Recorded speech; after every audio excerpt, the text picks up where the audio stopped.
Les amis, Tisha B'Av. Tisha B'Av, je sais que tout le monde a envie d'étudier la Torah, bien que ce soit interdit d'étudier la Torah. Et je sais aussi que tout le monde se dit, il est midi passé, ce qui veut dire qu'il ne reste plus que 8 heures de jeûne. Donc voilà, les gens sont concentrés sur les choses importantes. Le thème qu'on va aborder aujourd'hui, après ces bêtises, c'est la haine gratuite entre hier et aujourd'hui.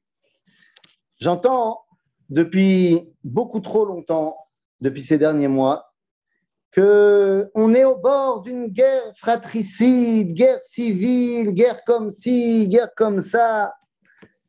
La situation actuelle est une situation qui nous emmène, nous impose à la réflexion, mais à ne pas tomber dans une grande erreur qui serait de ne pas comprendre ce que nous sommes en train de vivre. Pour ce faire, avec votre permission, je vais tout simplement essayer de faire un retour sur notre histoire pour essayer de vous faire comprendre qu'est-ce qui a été dans notre histoire Milchemet Achim, une guerre fratricide, et qu'est-ce qui ne l'a pas été. Alors allons-y. Rabotai, on commence tout de suite en repartant aux origines de notre identité. Avant même la création du peuple juif, il y a ce qu'on appelle, je vais changer de place parce que je vois que ici la lumière est très mauvaise. Hop là, hop là, hop là, ça sera mieux ici. Yofi. Yofi. Excusez-moi. Yofi. Donc, lorsqu'on parle de Milchemet Achim, de guerre fratricide, il faut qu'on revienne aux origines de notre identité. Avant même l'avènement du Klal Israël, eh bien, il y avait Caïn et Hevel. Caïn et Hevel, Rabotai, c'est la première Milchemet Achim de l'histoire. Et elle est terrible parce que tous les espoirs de la création tenaient en Caïn. Caïn est le premier Ben Adam. Le Mashiach, dans le livre de Yecheskel, est appelé Ben Adam. C'est-à-dire que Caïn, on espère tellement après sa venue au monde. Sa mère, Chava, dira Kaniti ish et Hashem. L'espoir de la création, c'est Caïn. Et puis il a un petit frère, Hevel. Alors, c'est vrai que le son est mauvais ou ça va? Alors, c'est vagabond. C'est très bien, Ethan. C'est vrai. Ok. Et donc, il a un petit frère, Hevel. Tout ce que je vais dire à partir de maintenant, de cette minute, jusqu'à la fin du cours, toute ressemblance avec un cas actuel serait purement fortuit et involontaire. Ou pas. Caïn est persuadé qu'il est l'espérance, que lui, il a tout créé. Il faut bien comprendre que Caïn, c'est lui qui a tout inventé. Et c'est lui également qui va construire un pays où il fait bon vivre. Il est Oved Adama. Il est agriculteur. C'est lui qui va permettre à ce que Hevel puisse faire paître ses troupeaux.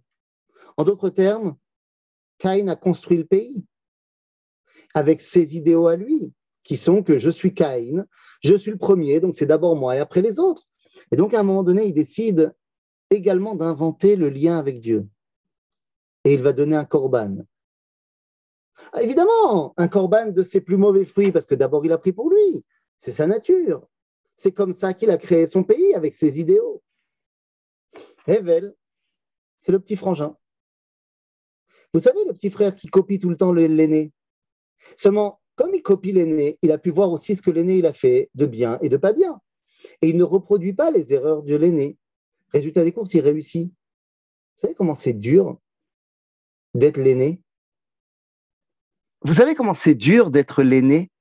D'être celui qui va tout tenter, mais que celui de derrière va réussir mieux que toi? Hevel arrive et va lui aussi emmener un korban. Et c'est incroyable. C'est Caïn qui a eu l'idée du korban. Mais Hevel amène un korban mieux aux yeux de Dieu. Et à ce moment-là, la réaction de Caïn, elle est terrible. Il nous dit, Vaïchar, le Caïn Meod. Venaflou Panav. Il est en dépression totale. J'ai créé un pays, j'ai créé tout un idéal. Et je vois que maintenant, il est en train de s'effriter et que quelqu'un d'autre est en train de prendre le contrôle de ce que j'ai créé moi. Évidemment, toute ressemblance avec un cas actuel serait fortuite et involontaire, bien sûr. Akadosh Baruch Hu vient voir Caïn et lui dit Lama charalach, velama naflu panecha, aloim tetiv set. Pourquoi tu es déprimé? Tu n'es pas limité à ce que tu avais fait. Tu peux très bien t'améliorer. Tu peux très bien aller au-delà de ce que tu as l'habitude de faire. En d'autres termes, Nachon, que dans un premier temps, tu as créé un état avec ce que tu pensais être l'idéal. Mais il y a Evel qui a apporté d'autres éléments.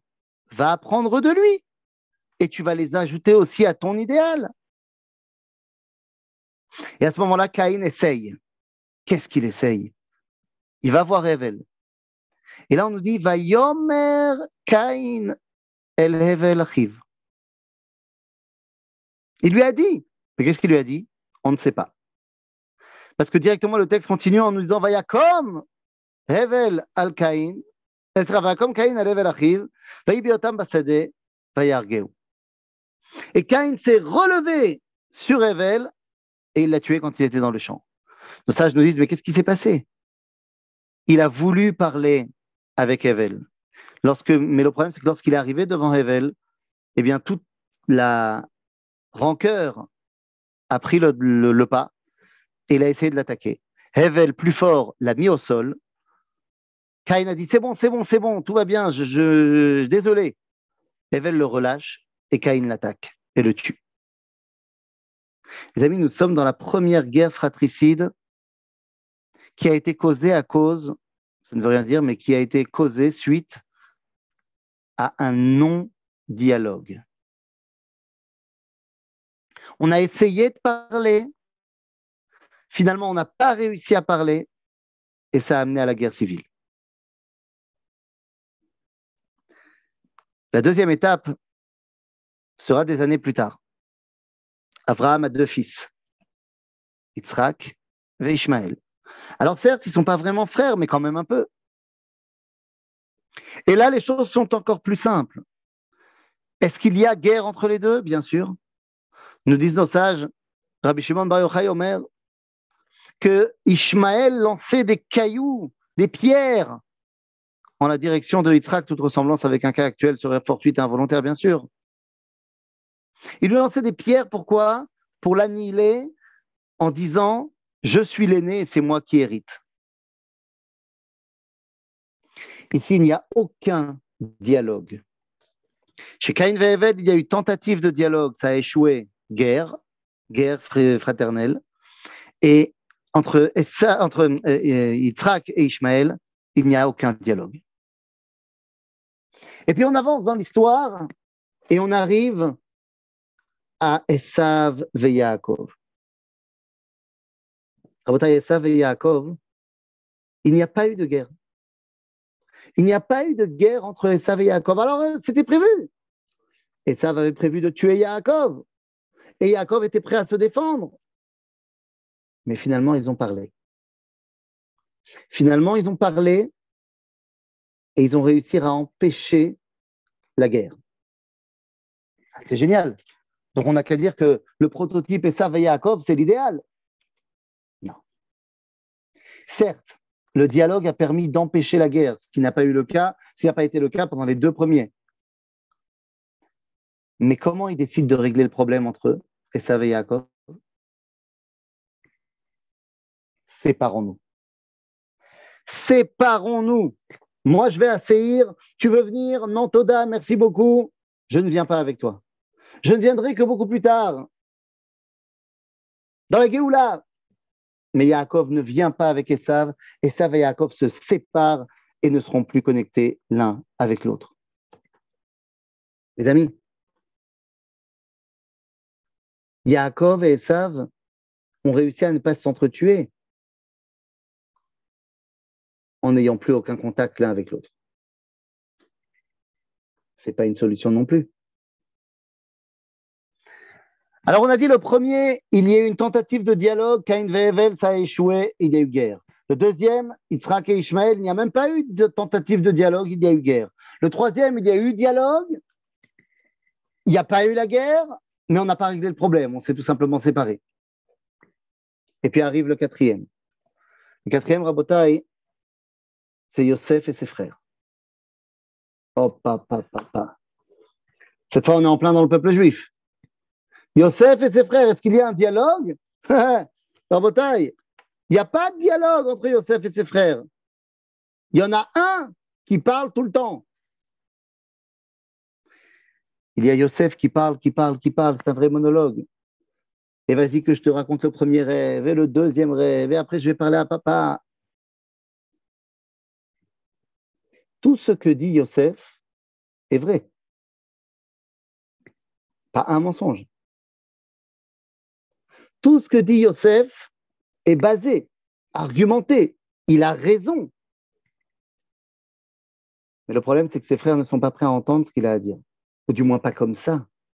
Et que sheyesh mitzvah omrim chazal, shetomar davar anishma, yesh mitzvah shelo lomar davar she'eno nishma. De la même façon qu'il y a une mitzvah de dire ce qui peut être entendu par les gens, tu as une mitzvah de ne pas dire ce qui ne peut pas être entendu. Yosef aurait dû se taire. Yosef n'aurait pas dû raconter ses rêves à ses frères. Mais c'est de la prophétie, d'accord, mais ils ne sont pas prêts à entendre. Ils ne sont pas prêts à entendre. Alors va parler à Yaakov, Gdolador, va parler à Papi Yitzhak qui est encore en vie. Lui, il comprend, mais parle pas aux frères. Vous savez comment les frères ont ressenti les histoires de Yosef?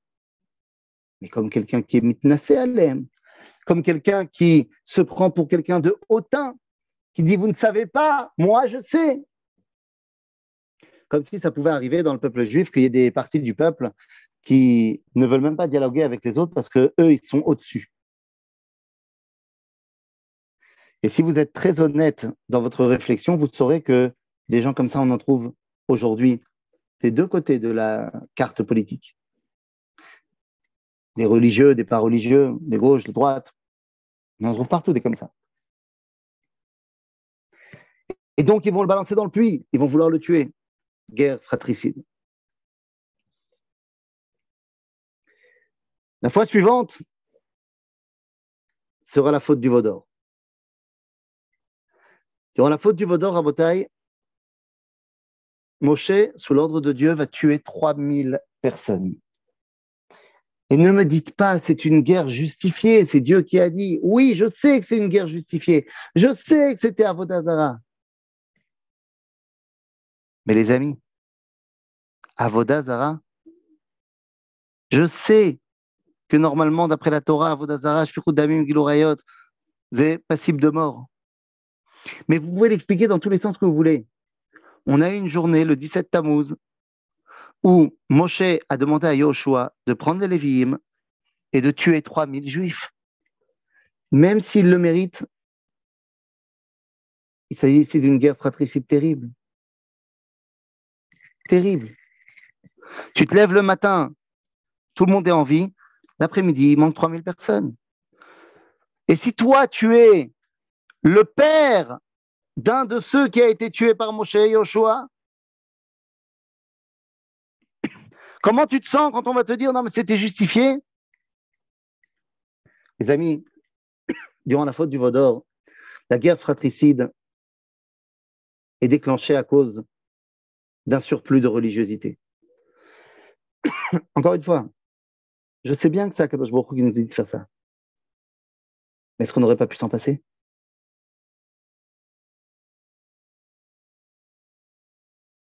Les amis, après la faute du Vaudor, nous arrivons à l'histoire de Korach.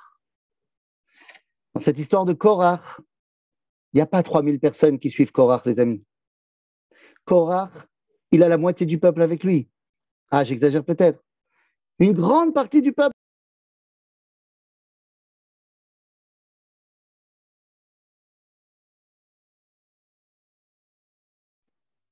Hop là, vous m'avez retrouvé. Vous m'avez retrouvé. Shalom Houston. C'est bon, je suis là.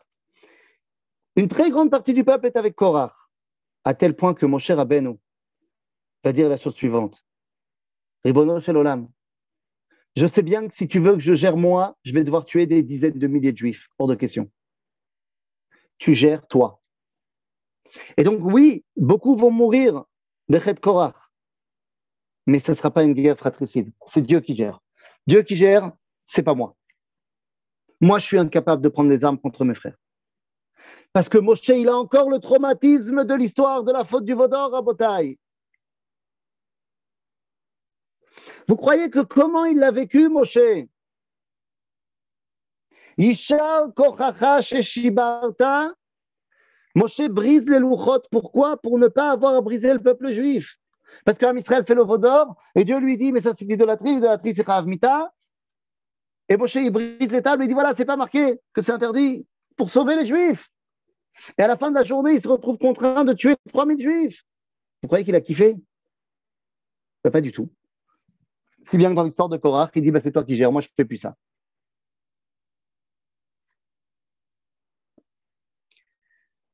Et tout ça nous amène à une autre histoire de guerre fratricide. Yehoshua. À la fin du livre de Yehoshua, la tribu de Gad, de Réhouven et la moitié de la tribu de Ménaché qui vont s'installer vers la Yarden, en Jordanie actuelle et dans le Golan, et décident de faire un grand monument. Un grand monument. Et tous les Juifs de l'autre côté du Jourdain, donc en Eretz Israël, voient ça et disent, ah, ils sont en train de refaire une idolâtrie. Sortons en guerre contre eux. Et ça ne te dérange pas de sortir en guerre contre eux? J'ai pas compris. Et finalement, il faut que Pinchas, celui qui sait le coût de prendre une vie, aille voir les tribus de Reuven, Vegad, Vechatsim, Menaché et parle avec eux. Et vous savez ce qui s'est passé quand il leur a parlé? Eh bien, ils ont tout simplement pu s'écouter.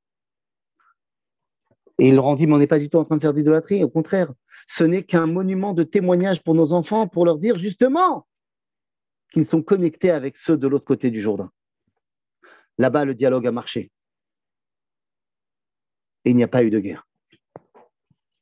Et puis finalement, ça nous amène à un moment des plus tragiques de l'histoire juive. Pilegesh Bagiva, livre de Shoftim. Une histoire incroyable. Un homme dont on ne connaît pas le nom, qui habite Behar Ephraim, qui a une concubine qui habite à Bethléem. Et lorsqu'il la ramène de chez son père, ils arrivent au Gan Apahamon. Vous savez, le Gan Apahamon, là où il y a une fontaine avec des statues de lions. Et bien c'est là qu'ils arrivent et qu'ils doivent prendre une décision. Est-ce qu'on tourne à gauche pour aller à Yevus, passer la nuit? Oui, car Jérusalem n'existe pas encore, c'est encore la ville cananéenne de Yevus, de Jébus. Ou est-ce qu'on va à droite et on marche encore 3 heures pour aller à Tel El-Foul, Pisgat Zev, enfin la ville de Giva, dans la tribu de Binyamin. Et notre homme lui dit, pas du tout, il est hors de question qu'on aille dans une ville de non-circoncis. Donc ils vont à Giva. Et là-bas à Giva, les Anshe Giva vont faire n'importe quoi, vont se comporter comme les Anshes d'hommes. C'est vraiment pas bien ce qu'ils ont fait. D'accord. Une fois qu'ils se sont amusés avec cette femme, l'ont violée, l'ont tuée, l'homme reprend sa concubine, la ramène chez lui et la découpe en 12 morceaux, mais ça ne va pas. Et il envoie chacun des morceaux à chaque tribu d'Israël avec un petit mot, disant voilà ce que les enfants de Binyamin ont fait. Et là, tout le peuple juif sort en guerre contre Binyamin. Mais a priori, ça a l'air tellement justifié. C'est terrible ce qu'ils ont fait. Et ma question elle est la suivante. Les gens de Binyamin qui n'habitent pas à Giva, ils ne se sont pas dit que c'est terrible ce qu'ont fait les gens de Giva? Mais évidemment qu'ils se sont dit ça. Tout le monde le sait que c'est terrible. C'est une évidence. Alors pourquoi ils n'ont pas tout simplement fait ce que Am Israël lui demandait, à savoir Donnez-nous les gens de Gilad, de Giva, etc. Donnez-nous ces gens-là, qu'on les juge. On va tous les condamner à mort, il n'y a pas de problème. Et les mecs de Binyamin, ils ne les donnent pas. Et c'est pour ça qu'on fait la guerre à tout Binyamin. Mais moi, je te pose la question, monsieur Binyamin, tu n'es pas d'accord qu'ils ont fait quelque chose de très mal? Et je vais te répondre, bien sûr qu'ils sont d'accord. Bien sûr qu'ils sont d'accord. Mais ils sont tellement dans leur idéologie que je ne peux pas aller contre mon équipe.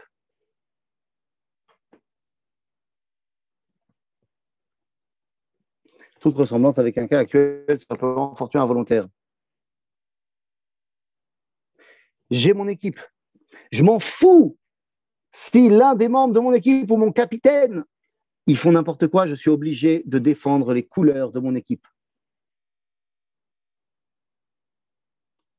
Azma, que Aaron Barak, il dit à la veille du vote pour enlever la svirout, que si on fait ça, ce serait terrible, c'est la fin de la démocratie. Azma, qu'en 2018, il a dit qu'il fallait enlever Ilat Svirout. Azma, que Yair Lapid, il dit toutes les vendredis le contraire de ce qu'il a dit le mardi. Tout le monde le sait, mais c'est mon équipe. Après l'affaire sordide qu'il y avait eu avec ce Epstein, et qu'on a vu à quel point Ehud Barak, il était proche de ce Epstein, comment il peut encore avoir une légitimité du peuple? Tout le monde le sait. Mais c'est pas grave, c'est mon équipe. Agave, du côté droit de la carte politique, ça marche aussi. Hein. Combien de députés de droite nous ont menti? Menti! Mais tu continues à soutenir parce que c'est ton équipe. La guerre civile, une guerre terrible depuis la Gesh Bagiva. Pourquoi? Parce que je ne suis pas prêt, même si je sais que mon équipe a des torts, à les reconnaître. Moi, j'ai raison, donc on a tous raison. Quoi, il n'y a pas des petits problèmes dans l'histoire de la réforme Mishpati? Il n'y a pas des trucs problématiques? Tout est bien. Et moi, je suis pour la réforme. Mais je suis conscient qu'il y a des problèmes. Et quoi? Toi, tu es contre la réforme. Tu ne peux pas dire qu'il y a besoin d'une réforme? Bien sûr que tu le dis, mais tu te bats quand même. Et puis après est arrivée une autre guerre fratricide terrible. Mais terrible. Ça y est, Am Israël s'est scindé en deux. Am Israël s'est scindé en deux, on ne se comprend pas à quel point c'est terrible. Mamlechet Yehuda au sud, Mamlechet Israël au nord. Alors oui, c'était Betvar Hashem, Achia Shiloni. Mais vous imaginez ce qui s'est passé?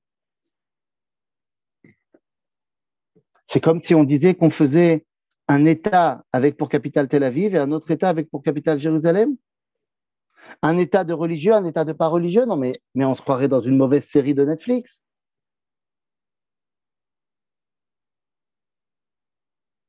On décide de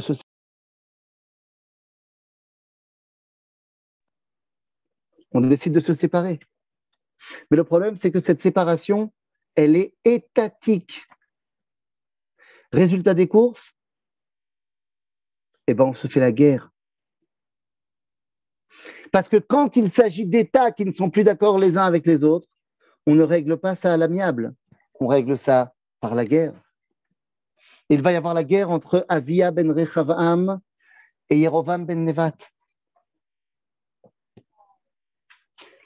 Nous dit le Tanakh, Sefer Melachim v'Divrei Hayamim, 500 000 morts. 1,5 million de Juifs qui ont été tués par des Juifs.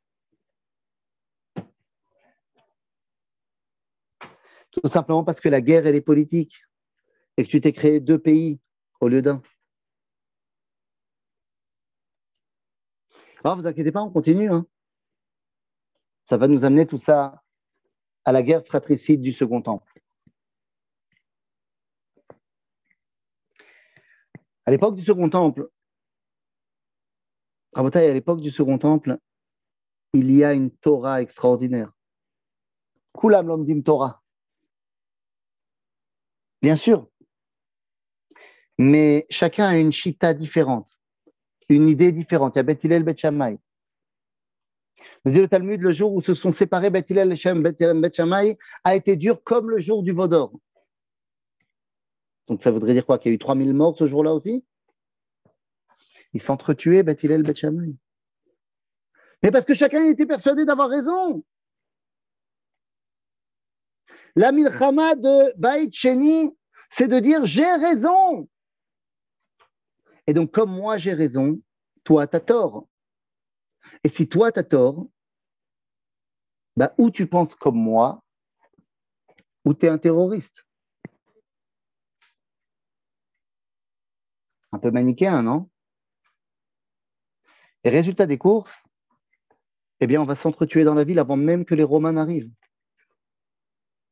On va brûler les entrepôts de grains. On va se faire la guerre entre nous. Entre les Prouchim, les Tzdukim, les Canaïm. Et au sein même des Canaïm. Yochanan, Migush Chalav, Shimon Bar Giora, Elazar Ben Yair, ils se détestent tous. Ils veulent la même chose.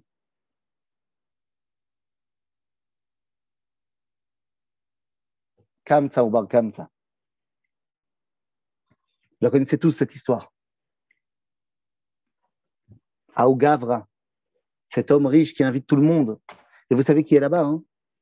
C'est Rabban Yochanan Ben Zakkai, c'est Rabbi Yoshua, c'est Rabbi Eliezer, c'est tous les rabbinés Yerushalayim sont là-bas. Tous! Et ils voient ce qui est en train d'arriver entre Aou Gavra et Bar Kamsa. Je m'en fous que Aou Gavra, c'est un pourri. Qu'est-ce que tu fais honte à ton prochain comme ça devant tout le monde? Je m'en fous que Bar Kamsa, c'est un pourri parce qu'il a été dire aux Romains ce qu'il a été dire aux Romains. Ils étaient où les rabbins? Ils étaient là-bas. Il n'y en a pas un qui s'est levé et qui a dit non, les gars, venez, on va se calmer. On va régler ça entre nous dehors, on va en discuter. Il n'y en a pas un qui a bronché. Vous savez pourquoi? Parce que ce mec-là, j'ai rendez-vous avec lui dans 2 jours. Justement, je voulais lui demander qu'il me fasse un prêt pour un don pour la synagogue. On est en train de construire une grande synagogue. Je vais quand même pas rater mes chances avec le donateur juste parce qu'il y a le Hémet. Ah, il y avait Torah Bebaït Sheni. Il y avait ma Torah. Et tout ce qui n'est pas ma Torah n'existe pas. Évidemment, toute ressemblance avec un cas actuel serait purement fortuit, involontaire, bien sûr. Et puis après, vous savez ce qui se passe? Il n'y a plus de sinatrinam. Ah. Okay. Il n'y a plus de sinatrinam. Pourquoi il n'y a plus de sinatrinam? Parce que le peuple juif n'existe plus. Enfin, il existe, mais il est parti en coma léthargique de Galout. Et pendant toutes les années d'exil, on se fait porter au gré du vent, mais on n'est évidemment plus à la barre de quoi que ce soit. Donc, il n'y a plus de haine gratuite. Et puis, on se réveille. Tout d'un coup, on se réveille. 19e siècle, 20e siècle, la résurrection nationale. Et se réveille également. Attendez, on arrive à notre époque dans 2 secondes. Et lorsqu'on se réveille au niveau national, au début du XXe siècle, va commencer ce qu'on appelle la saison. Oui, vous m'avez bien compris, la saison de chasse. C'est comme ça qu'on appelle cette période des années 20 et 30 où en Israël, ça s'entretue entre les hommes de la Haganah, du Palmar et les hommes du Hetzel et du Lehi. Mais attendez, mais vous voulez la même chose. C'est-à-dire que vous croyez qu'il y a vraiment une différence entre les mecs de la Haganah, du Hetzel et du Lehi? Ils veulent tous un État. Et ils sont tous d'accord que les Arabes, c'est les ennemis et que les Anglais, c'est les ennemis. La seule question, c'est est-ce qu'on utilise un petit peu les Anglais ou pas? Mais même pour la Haganah, les Anglais, ce n'est pas les copains. Et ça s'entretue.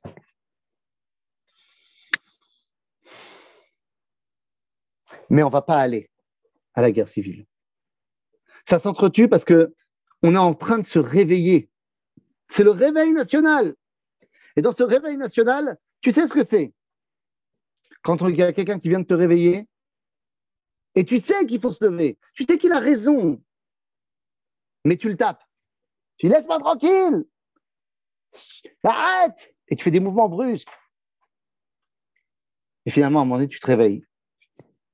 Tu te réveilles. Et tu as compris que le mec, il t'a réveillé, mais c'est pas grave. Toi, tu l'aurais pas réveillé comme ça, tu l'aurais réveillé d'une autre façon, mais tu voulais être réveillé de toute façon. Et arrive Menachem Begin, lorsque l'Altalena est bombardée par Yitzhak Rabin sous les ordres de Ben Gurion, et il donne cet ordre de ne pas répliquer.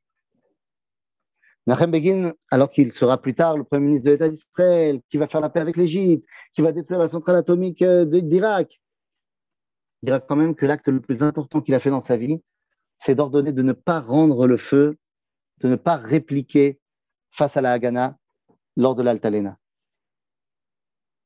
Parce que Menachem Begin se réveille. Hein, il est le moment où ça y est, j'ai compris, je me suis réveillé.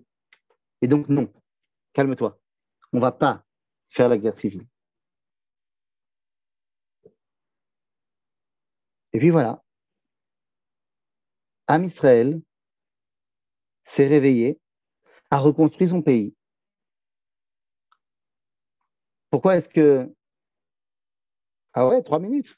Quelle pression. Pourquoi est-ce que ça ne recommencerait pas? Eh bien parce que nos ennemis, nos très chers ennemis, nous ont expliqué qu'il ne peut pas y avoir dans le peuple juif de Milchemet Achim. Parce que nos chers ennemis se sont unis et se sont dit, on va tuer tous les juifs. Quand je dis nos chers ennemis, je parle de celui à la moustache, comme de tous ceux qui sont nos ennemis et qui nous entourent aujourd'hui. Ils ont dit, non, on s'en fout de savoir s'il est Ashkenaz, séfarade, s'il est religieux, pas religieux, de gauche, de droite. On va tous les tuer. Et donc, pendant les 30 premières années de la création de l'État d'Israël, eh bien, nos ennemis ont créé l'unité nationale. Et on n'avait pas le choix. Et donc, on a créé cette unité nationale qu'on ne peut pas séparer, parce que toutes les 5 secondes, on nous rappelle de l'extérieur qu'Am Israël, c'est Rak Echad. Une fois qu'on avait terminé avec cette première partie, où pendant 30 ans, on s'est battu pour notre survie, on arrive après la guerre de Kippour avec une survie assurée. Donc maintenant, il faut commencer à se préoccuper de la vie intérieure du peuple juif, c'est-à-dire comment on mange. Alors que jusqu'aux années 80, l'État d'Israël, c'était une poubelle du quatrième monde. Entre les années 80 et les années 2010, on a créé un pays fantastique, avec une économie extraordinaire, parmi les 10 plus grandes puissances du monde, économique, incroyable, Startup Nation. Et donc, si vous me suivez, pendant 30 ans, on nous a poussé à nous unir pour la survie. Ensuite, pendant 30 ans, on a mis en place la vie de notre pays. Et donc maintenant, enfin, alors que la survie physique et la survie économique est assurée, eh bien, on peut enfin se poser les bonnes questions. À savoir, mais pourquoi on a fait tout ça? Et les femmes, tout ça, à aucun moment, j'ai parlé des hommes par rapport aux femmes. Les femmes, elles ont la place exactement la même que celle des hommes dans tout ce qui est en train de se passer. Ce que je veux dire, c'est qu'il est temps de maintenant enfin se poser la question de pourquoi on fait tout ça. Tous les débats aujourd'hui et les guerres qu'on est en train de pseudo-vivre, ce ne sont pas des guerres. Là, on ne fait pas de guerre fratricide. Là, on est en train de crier pour se poser la question. Pourquoi on est là? Pourquoi on l'a fait, ce pays? On a dit dans toute l'histoire, des fois, il y a eu pas de dialogue, des guerres. Des tentatives de dialogue, des guerres. Des dialogues, on se sépare. Des monologues, on n'entend pas guerre. Là, on est en train d'arriver à 2 monologues, où les 2 parties crient plus fort. Mais c'est rien, en fait, ça. Ça, c'est que Klippa à Kodemet l'a pris. C'est comme l'écorce qui précède le fruit. Les 2 ont des choses à dire. Parce qu'il y a véritablement des choses à prendre chez Ephraïm, comme il y a des choses à prendre chez Yehuda.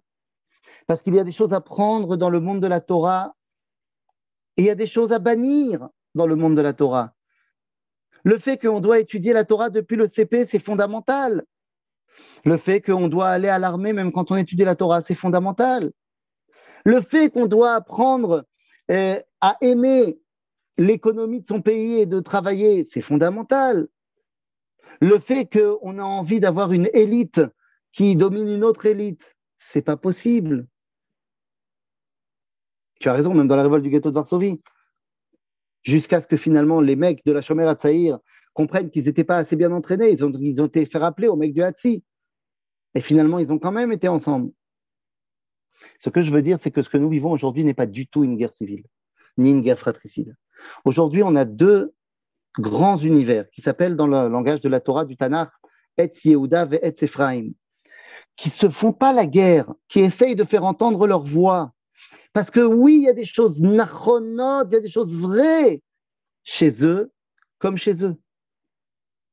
Et donc pour l'instant, ça crie, jusqu'au moment où on arrêtera de crier parce qu'on aura une extinction de voix et on pourra se mettre à parler.